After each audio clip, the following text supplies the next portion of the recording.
Welcome to CPM classes. आज हम लोग त्रिकोणमिति का जो अगला पार्ट है त्रिकोणमिति का कुछ अनुप्रयोग जिसमें हाइट एंड डिस्टेंस अर्थात दूरी और ऊंचाई के बारे में हम लोग को पढ़ना है। तो इस चैप्टर में कुछ बातें इम्पोर्टेंट है जिसे कि पहले हम लोग देख लेते हैं। इसमें एक उन्नयन कोण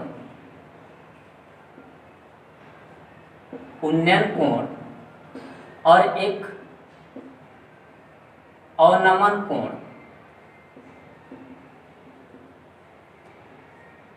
ये दो शब्द बार बार मिलेंगे। तो इसमें जो उन्नयन कोण होता है, उन्नयन कोण किसे कहेंगे और अवनमन कोण जो है ये किसे कहेंगे। तो इसको सबसे पहले समझना है कि उन्नयन कोण किस तरह से रहेगा तो होगा और अवनमन कोण किस तरह से रहेगा तो होगा।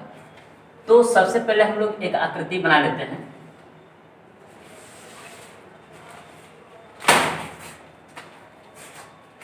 उन्नयन कोण, जब हम लोग किसी ऊंचे वस्तु को देखते हैं, किसी ऊंचे वस्तु को, तो हमारे आँख से जो ये वेव बनता है, जो रास्ते बनते हैं इसके, और आँख के सामने से एक लंब हम लोग डाल देते हैं। तो इस लंब और इस ऊंचे वाले रास्ते के बीच में जो कोण बनता है उसे उन्नयन कोण कहते हैं। जैसे अगर यहाँ से कोई व्यक्ति जो है कि ऊपर की ओर देखने का कोशिश कर रहा है और ये किसी मनुष्य का आँख है और इस आँख से कोई ऊपर की ओर देखने का कोशिश कर रहा है, तो इसके आँख से हम लोग एक लंब डाल देंगे यहाँ पर, और इसके बीच में जो कोण बनेगा इसे हम लोग कहेंगे उन्नयन कोण। और अवनमन कोण किसे कहते हैं कि जब हम लोग किसी वस्तु को नीचे की ओर देखते हैं तो इस रास्ते के और यहाँ से आँख के सामने से एक लंब डालेंगे, तो उस लंब और नीचे वाले रास्ते के बीच में जो कोण बनेगा उसे हम लोग अवनमन कोण कहेंगे। जैसे ये कोई मनुष्य का आँख है और वो नीचे की ओर देख रहा है, इधर नीचे की ओर, तो हम लोग क्या करेंगे, यहाँ से एक लंब सीधा डालेंगे, तो इसके और इसके बीच में जो कोण बनेगा ये अवनमन कोण हो जाएगा। तो ये अवनमन कोण और ये जो है उन्नयन कोण। उन्नयन कोण मतलब जो ऊपर की ओर बनेगा, अवनमन कोण जो कि नीचे की ओर में बनेगा। लेकिन यहाँ पर एक बात समझने वाली है कि ये जो नीचे का बेस है, आधार जो है, और ऊपर जो ये लंब डाले हैं, ये दोनों एक दूसरे के समांतर है। और जब ये समांतर रेखा को कोई एक तिर्यक रेखा काट रही है तो ये कोण और ये कोण दोनों बराबर हो जाते हैं, जिससे कि हम लोग एकांतर कोण से कहते हैं। तो जितना कोण यहाँ पर अगर थीटा है तो वही कोण यहाँ पर भी हो जाएगा। आपको एक बात समझना होगा कि 10वीं क्लास में जो भी सवाल रहेंगे, अर्थात 9.1 से जो भी सवाल होगा, या हाइट एंड डिस्टेंस से 10 क्लास के लेवल में जो भी सवाल होगा, उसमें अगर हम लोग यहाँ पर थीटा रख लेते हैं तो हमेशा सवाल सही होगा। कारण के साथ बता दें कि ऊपर का जो कोण है उस कोण के बराबर ये वाला कोण हो जाएगा, और ये कारण होगा क्या, तो इसको कहते हैं हम लोग एकांतर कोण से। एकांतर कोण की वजह से ये कोण और ये कोण बराबर होता है। तो एकांतर कोण कब लगता है, जब दो समांतर रेखा हो और उन दोनों रेखाओं को कोई एक तिर्यक रेखा काट रही होती है, तो उसके एक तो उस पार का कोण और एक तो इस पार का कोण जो है दोनों हमेशा बराबर होते हैं एकांतर कोण से। तो बस इसमें इस चैप्टर में इतना ही इम्पोर्टेंट है और इसी बात को याद रखना है। आगे फिर हम लोग सवाल को जिस तरह से आएगा उस तरह से हल करके हम लोग देखते चलेंगे। तो इस चैप्टर का जो फर्स्ट क्वेश्चन है,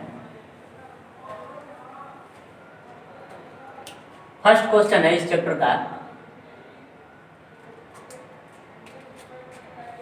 कि एक सर्कस का खिलाड़ी है जो कि 20 मीटर लंबे डोरी पर चढ़ रहा है। एक सर्कस का खिलाड़ी है जो कि एक 20 मीटर, जैसे कोई भी अगर सर्कस वाला होगा तो एक फर्श पर यानी कि जमीन पर ये कार्य करने चलेगा।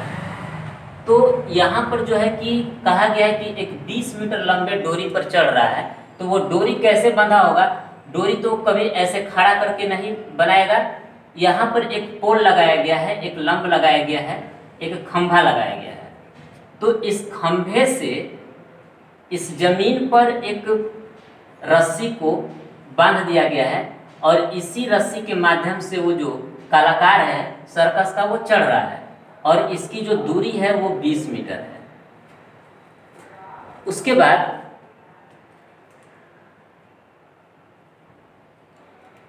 कहा गया है कि इस जमीन से और इस डोरी से जो बीच में कोण बन रहा है वो 30 डिग्री का कोण बन रहा है। तो यहाँ पर पूछा गया है कि इस खंभे की ऊंचाई कितनी होगी। मतलब कि ये आधार है और इस आधार पर एक खंभा गड़ा हुआ है और इस खंभे के ऊपरी छोर से और इस जमीन के एक बिंदु से एक रस्सी को बांधा गया है जिसकी ऊंचाई जो है कि 20 मीटर है। इसी के माध्यम से कलाकार इस पर चढ़ रहा है और इस रस्सी के और इस भूमि के बीच में जो कोण बन रहा है वो 30 डिग्री का कोण बन रहा है। तो यहाँ पर पूछा गया है कि इस खंभे की ऊंचाई कितनी होगी। तो सबसे पहले हम लोग इसको मान लेंगे, ये छोर जो है कि A और इसे B और इसे हम लोग C मान लेंगे। और यहाँ पर जो खंभा गड़ा हुआ है ये लंबवत खड़ा है अर्थात 90 डिग्री के कोण पर है। तो सबसे पहले हम लोग ये देखेंगे कि हम लोग को प्राप्त क्या करना है। तो इस आकृति के अनुसार अगर ये 90 डिग्री का है कोण है यहाँ पर अर्थात समकोण है तो इसके सामने का जो भुजा होगा ये कर्ण हो जाएगा।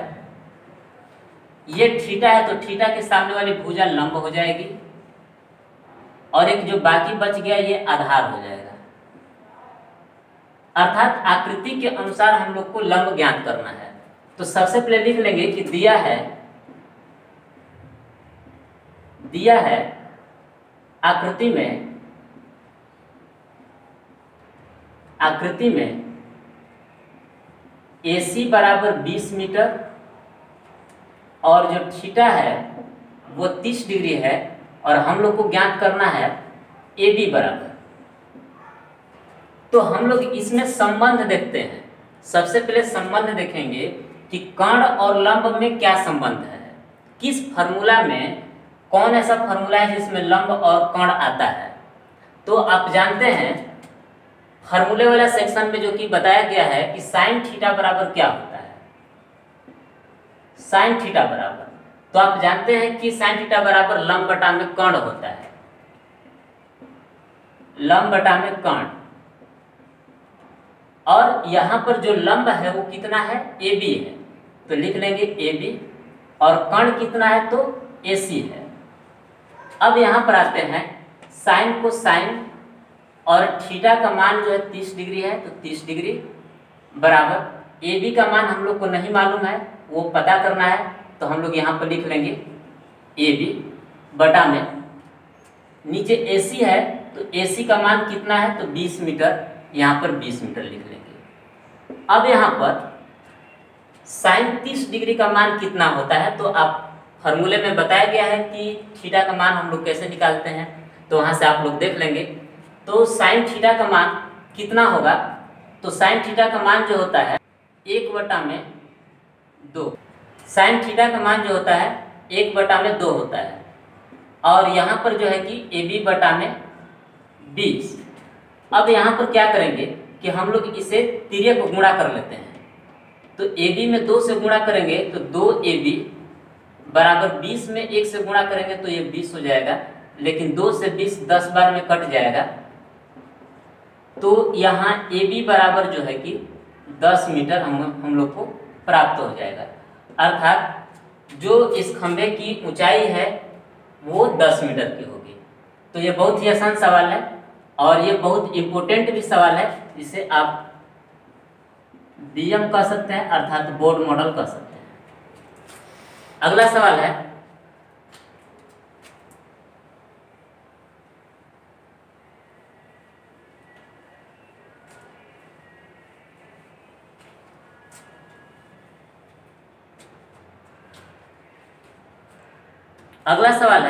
आंधी आने से एक पेड़ टूट जाता है और टूटा हुआ भाग इस तरह मुड़ जाता है कि पेड़ का शिखर जमीन को छूने लगता है और इसके साथ 30 डिग्री का कोण बनाता है। पेड़ के पाद बिंदु की दूरी जहाँ पेड़ का शिखर जमीन को छूता है 8 मीटर है, पेड़ की ऊंचाई ज्ञात करना है। तो यहाँ पर जो सवाल है यह है कि एक पेड़ है और ये भूमि पर खड़ा है और आंधी आने के कारण ये पेड़ क्या होता है कि बीच से नहीं कह सकते हैं, ये कहीं से एक बिंदु से टूट जाता है। टूटने के बाद ये पूरी तरह से टूट करके गिरता नहीं है, इसमें जुड़ा रहता है, लेकिन जुड़ करके ये जमीन के किसी एक बिंदु पर, भूमि के किसी एक बिंदु पर गिर जाता है। गिरने के बाद ये जो छोर है और जहाँ पेड़ खड़ा था यहाँ से यहाँ तक की जो दूरी है 8 मीटर है और ये झुकाव जो है, पेड़ जिस भूमि पर गिरा हुआ है तो इसके बीच में जो झुकाव बन रहा है वो 30 डिग्री का बन रहा है। तो पूछा गया कि इस पेड़ की जो पहले की ऊंचाई थी वो कितनी है। तो इसको भी हम लोग पहले नाम दे देते हैं A, B, C, D और यहाँ पर जो पेड़ खड़ा है ये लंबवत है अर्थात 90 डिग्री पर है। अब इसके अनुसार हम लोग देखें तो ये 90 डिग्री का कोण है, तो इसके सामने का जो भुजा होगा वो कर्ण हो जाएगा, थीटा के सामने की जो भुजा है वो लंब हो जाएगी और जो बाकी बच गया वो आधार हो जाएगा। तो हमें प्राप्त क्या करना है, इस AB की ऊंचाई और ये इस BC की ऊंचाई, यानी कि A से लेकर के C तक की ऊंचाई हमें प्राप्त करना है। लेकिन ध्यान देना है कि जो AB की ऊंचाई है वही AB BD के बराबर है, क्योंकि यही वाला भाग टूट करके नीचे गिरा हुआ है। तो हम लोग ये BD और BC ज्ञात कर लें और दोनों को जोड़ दें तो वो AC के बराबर हो जाएगा, यानी कि पेड़ की टोटल ऊंचाई निकल जाएगा। तो सबसे पहले हम लोग लिख लेते हैं क्वेश्चन नंबर ये 2 है। आकृति में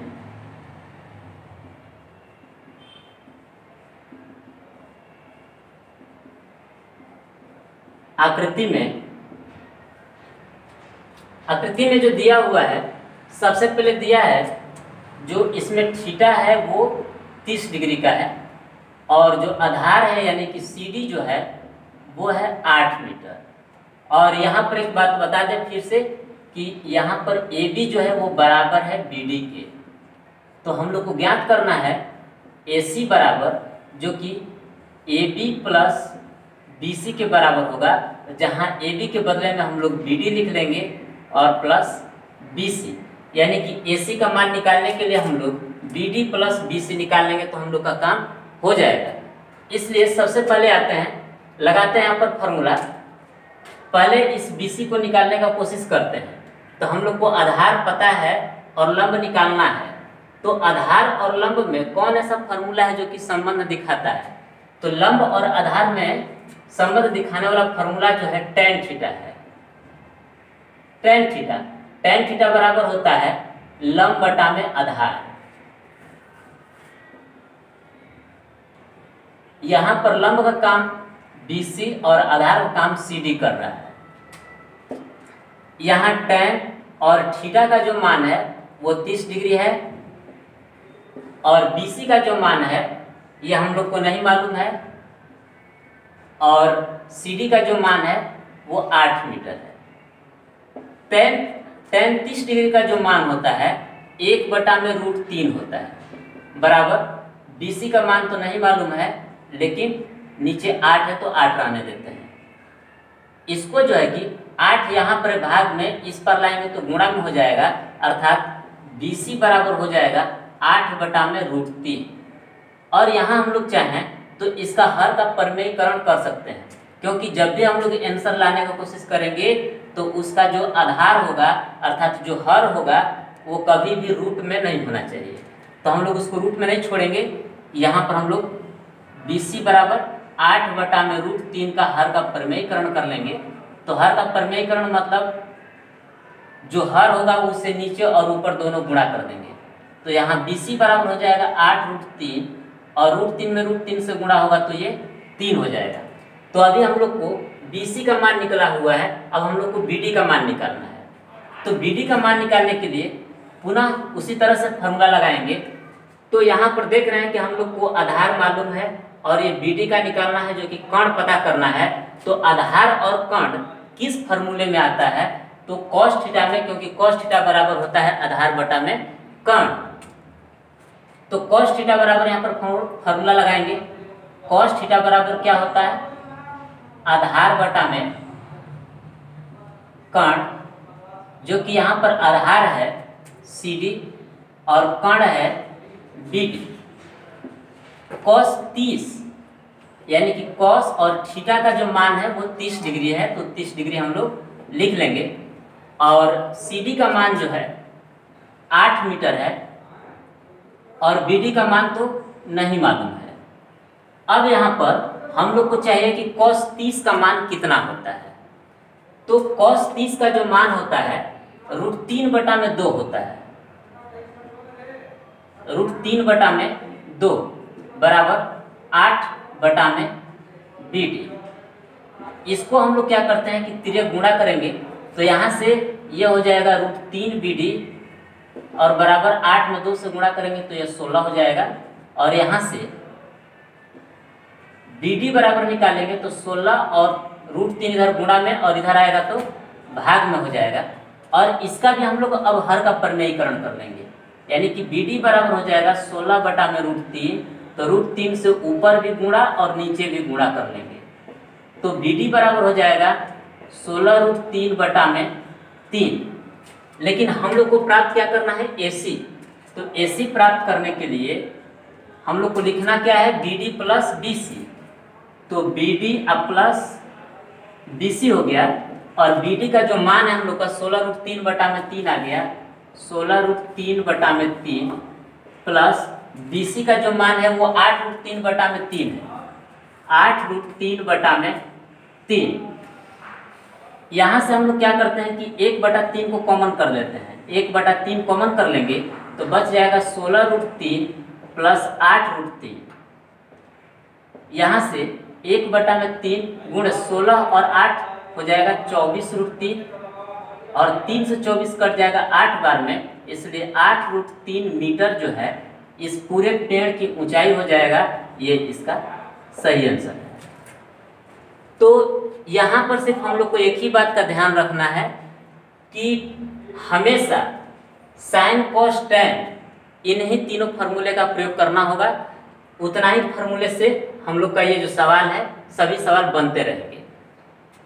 बस यहाँ पर बस संबंध देखना है कि किसमें किसका संबंध दिखाना है, अर्थात क्या दिया है और क्या प्राप्त करना है। आते हैं अगले वाले सवाल में। Question number 3।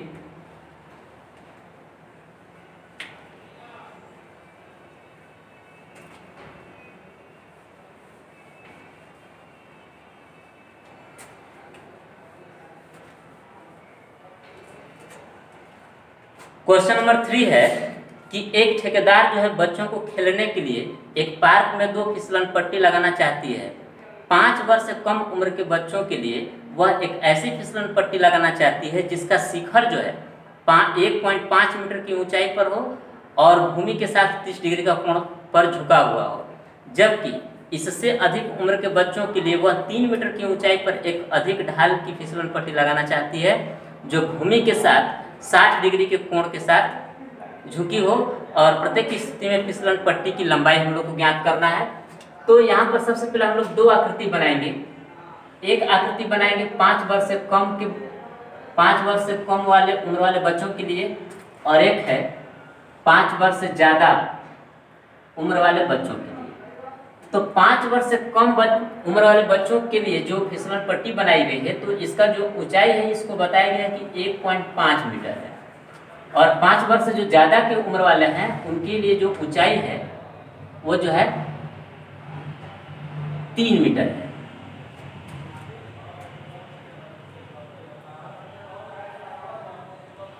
और ये बताया गया है कि जिसमें 1.5 मीटर की ऊंचाई है उसमें जो फिसलन पट्टी का जो जमीन के साथ अर्थात भूमि के साथ जो कोण बना हुआ है वो 30 डिग्री का बना है और जो 5 वर्ष वाले में है अर्थात 3 मीटर वाले में इसका जो झुकाव है वो 60 डिग्री का है। इसका भी हम लोग नाम लिख लेते हैं ए बी सी और इसको कर देते हैं डी ई एफ। इसमें जो है ये 90 डिग्री का कोण होगा और यहाँ पर भी ये 90 डिग्री का कोण होगा। इस आकृति के अनुसार थीटा के सामने वाली भुजा लंब हो जाएगी और 90 डिग्री के सामने वाली भुजा कर्ण हो जाएगी और एक जो बाकी बच गया ये आधार। उसी तरह से इसमें भी थीटा के सामने वाली भुजा लंब हो जाएगी और 90 डिग्री के सामने वाली भुजा कर्ण हो जाएगी और जो बाकी बच गया वो आधार। तो सबसे पहले हम लोग ABC वाले आकृति में बनाते हैं। क्वेश्चन नंबर जो है 3 है, दिया है त्रिभुज ABC में। इसमें दिया हुआ है जो थीटा है वो 30 डिग्री है, थीटा 30 डिग्री है और लंब जो है अर्थात AB जो है वो 1.5 मीटर है और हम लोग को निकालना है फिसलन पट्टी की ऊंचाई लंबाई जो कि कर्ण है और कर्ण का नाम AC दिया गया है, इसी का वैल्यू निकालना है। तो सबसे पहले हम लोग इसमें हल करते हैं। तो देखना यह है कि लंब दिया हुआ है, कर्ण निकालना है, तो लंब और कर्ण किस फॉर्मूले में आता है। तो साइन थीटा में जैसा कि पिछले वाले सवाल में बताया है कि साइन थीटा बराबर लंब बटा में कर्ण होता है। तो इसके लिए जो लंब है AB है और कर्ण जो है AC है।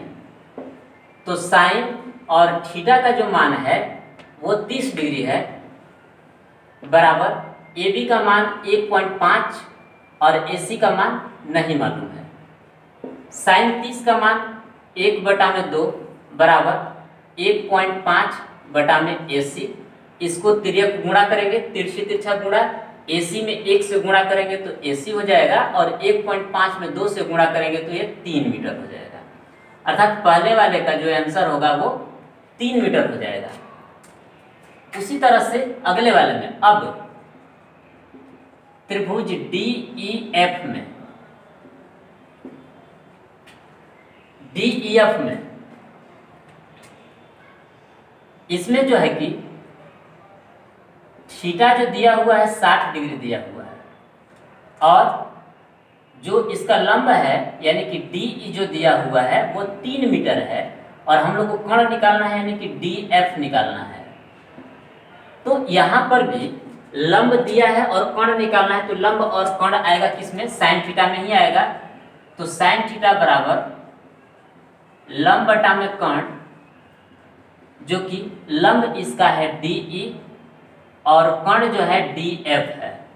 यहाँ पर साइन और थीटा का जो मान है वो 60 डिग्री है बराबर DE का जो मान है वो 3 मीटर है और DF का मान नहीं मालूम है। तो यहाँ पर जो है कि साइन 60 का मान कितना होता है तो आप लोग देख लेंगे, √3/2 होता है और यहाँ हो जाएगा 3/में DF। इसको भी तिर्यक गुणा करेंगे तो DF में √3 से गुणा करेंगे तो ये हो जाएगा √3 DF बराबर 3 में 2 से गुणा करेंगे तो ये हो जाएगा 6। अब यहाँ से DF बराबर निकालेंगे तो 6 और √3 इधर गुणा में है, इस पर आएगा तो भाग में हो जाएगा।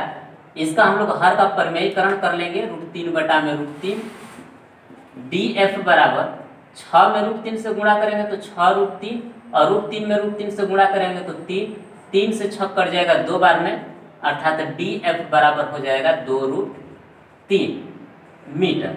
अर्थात जो 5 वर्ष से कम उम्र वाले बच्चे हैं उनके लिए जो फिसलन पट्टी की लंबाई है वो आया है 3 मीटर और 5 मीटर से जो अधिक उम्र वाले बच्चे हैं उनके जो फिसलन पट्टी की जो ऊंचाई है, लंबाई जो है उसका लंबाई आया है 2√3 मीटर। तो इस तरह से इस सवाल को हम लोग आसानी से हल कर सकते हैं। अब आते हैं हम लोग अगले वाले क्वेश्चन में, क्वेश्चन नंबर 4 में।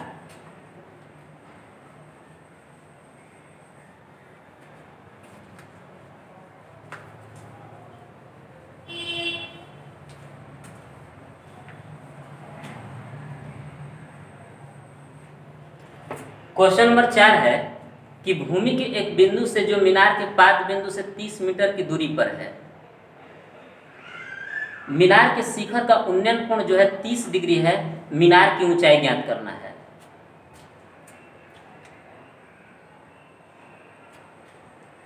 यहां पर कह रहा है कि एक मीनार है, मीनार, और यहां पर एक भूमि पर जो है कि खड़ा है, और इस बिंदु से इसकी जो दूरी है मीनार की वो 30 मीटर की दूरी पर है, और उसके बाद इसका उन्नयन कोण जो है, इसका जो उन्नयन कोण है वो है 30 डिग्री ऊपर की ओर, जो कि उन्नयन कोण है यहाँ 30 डिग्री है। तो पूछा गया कि इस मीनार की जो ऊंचाई होगी वो कितनी होगी। तो सबसे पहले इसका भी नाम लिख लेते हैं, ए बी सी। तो मीनार जो खड़ा होगा ये 90 डिग्री पर अर्थात लंबवत खड़ा है। अब इस आकृति के अनुसार हम लोग इसका क्या क्या इसमें है लिख लेते हैं। तो ये 90 डिग्री का कोण है, इसके सामने का जो भुजा होगा वो कर्ण हो जाएगा, थीटा के सामने वाले भुजा जो होगा लंब हो जाएगा, और जो बाकी बच गया ये आधार हो जाएगा। तो यहाँ पर हम लोग को आधार दिया हुआ है, लंब निकालना है। तो सबसे पहले लिख लेते हैं, दिया है क्वेश्चन नंबर ये 4 है, दिया है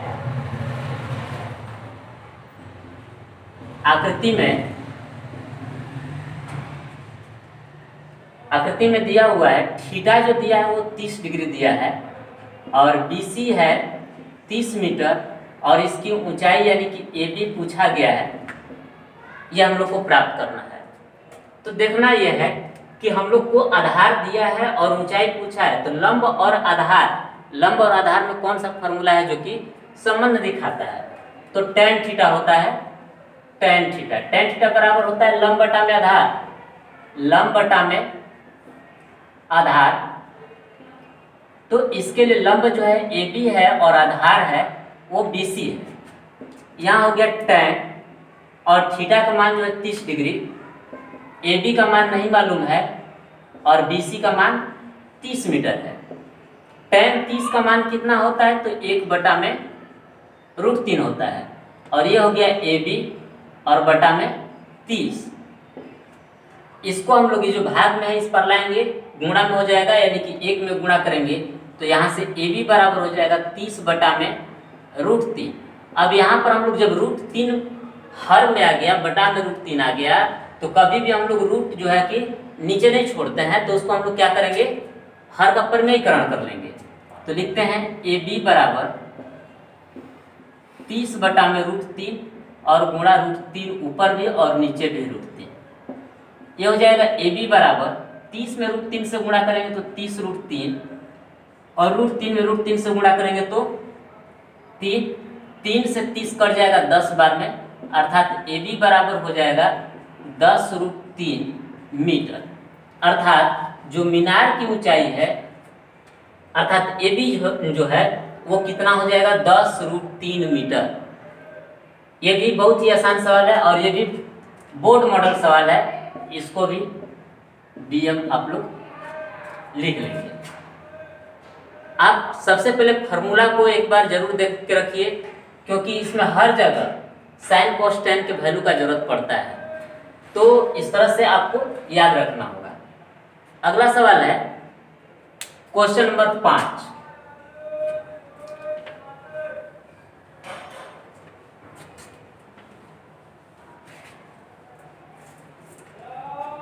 क्वेश्चन नंबर 5 है कि भूमि से 60 मीटर की ऊंचाई पर एक पतंग उड़ रहा है। यहाँ पर एक हम लोग भूमि बना लेते हैं, और भूमि से 60 मीटर की ऊंचाई पर एक पतंग उड़ रहा है। तो मान लेते हैं कि यहाँ पर वो पतंग होगा, और इसकी जो ऊंचाई है वो 60 मीटर है। उसके बाद पतंग में लगी डोरी को अस्थायी रूप से भूमि के एक बिंदु से बांध दिया गया है। यानी कि जो पतंग उड़ रहा है इसके डोरी को भूमि के एक बिंदु से अस्थायी रूप से बांध दिया गया है, और भूमि के साथ डोरी का जो झुकाव है वो 60 डिग्री है। ये जो डोरी है भूमि के साथ जो झुकाव बन रहा है यहाँ पर ये 60 डिग्री है। तो और इसमें कहा गया है कि ये मानकर चलना है कि इसके डोरी में कोई ढील नहीं है, अर्थात ये सीधा है। तो इसके बाद पता करना है कि इस डोरी की लंबाई कितनी है, अर्थात इस डोरी की लंबाई कितनी है। तो सबसे पहले इसका हम लोग नाम दे लेते हैं ABC। तो यहाँ पर जो ये हम बताएं कि यहाँ पर जो ऊंचाई है, तो ऊंचाई जब दिया हुआ है तो इसका मतलब कि यहाँ पर 90 डिग्री का कोण है, अर्थात ये लंब है। तो लंब के सामने का जो भुजा है वो कर्ण हो जाएगा, और थीटा के सामने का भुजा लंब हो जाएगा, और जो बाकी बच गया ये आधार हो जाएगा। तो यहाँ पर लंब दिया हुआ है और हम लोग को कर्ण पता करना है, तो वैसा ही फॉर्मूला का हम प्रयोग करेंगे जिसमें कि लंब और कर्ण आता है। तो सबसे पहले लिखेंगे दिया है, ये क्वेश्चन नंबर 5 है। दिया है त्रिभुज ABC में, इसमें थीटा दिया हुआ है 60 डिग्री, और AB जो दिया है वो 60 मीटर दिया हुआ है। और उसके बाद हम लोग को AC निकालना है, AC बराबर। तो यहाँ पर बताए कि लंब और कर्ण में कौन ऐसा फॉर्मूला है जो कि संबंध दिखा रहा है। तो लंब और कर्ण किस में आता है, तो साइन थीटा में आता है, यानी कि साइन थीटा बराबर लंब बटा में कर्ण होता है, जिसमें लंब का काम कौन कर रहा है, तो AB, और कर्ण का काम AC कर रहा है। यहाँ साइन और थीटा का जो मान है वो 60 डिग्री है। AB का मान 60 और AC का मान नहीं मालूम है। साइन 60 का मान, जैसा कि पिछले वाले भी सवाल में इसका प्रयोग हुआ है, साइन 60 का मान जो है √3/2, और ये हो जाएगा 60/में AC। यहाँ भी हम लोग त्रिया को गुणा करेंगे, तो AC में √3 से गुणा करेंगे तो √3AC बराबर 60 में 2 से गुणा करेंगे तो 120 हो जाएगा, और यहाँ से AC बराबर निकालेंगे तो 120/में √3 हो जाएगा। लेकिन ये आंसर हम लोग नहीं छोड़ेंगे, इसका हर का प्रमेयकरण करना पड़ेगा। तो यहाँ से हम लोग AC बराबर निकालेंगे तो 120/में √3, हर का प्रमेयकरण मतलब कि हर से नीचे और ऊपर दोनों फिर से गुणा करना होगा। यहाँ से AC बराबर 120 में √3 से गुणा करेंगे तो 120 √3, और √3 में √3 से गुणा करेंगे तो 3, और 3 से 120 कट जाएगा 40 बार में, यानी कि AC बराबर हो जाएगा 40 √3। ये आंसर हुआ मीटर। अर्थात यहाँ पर जो पतंग में लगी डोरी है, उस डोरी की जो लंबाई है वो आ गया 40 √3 मीटर। तो आज के लिए बस इतना ही। आप लोग वीडियो को ज़्यादा से ज़्यादा शेयर करिए और कमेंट और लाइक ज़रूर करिए, और जो लोग पहली बार इस चैनल से जुड़ रहे हैं आप इसे ज़रूर सब्सक्राइब करिए, क्योंकि इस चैनल पर आप सभी को 10वीं क्लास के मैथ का संपूर्ण सॉल्यूशन, और वो भी बेस्ट सॉल्यूशन मिलेगा। इसलिए आप लोग इससे ज़रूर जुड़िए और सब्सक्राइब करिए, ताकि आपको पहले जब भी वीडियो डाला जाए तो आपको सबसे पहले नोटिफिकेशन मिल जाए, ताकि आप हर रोज़ इस तरह की वीडियो को देख सकें। Thank you so much.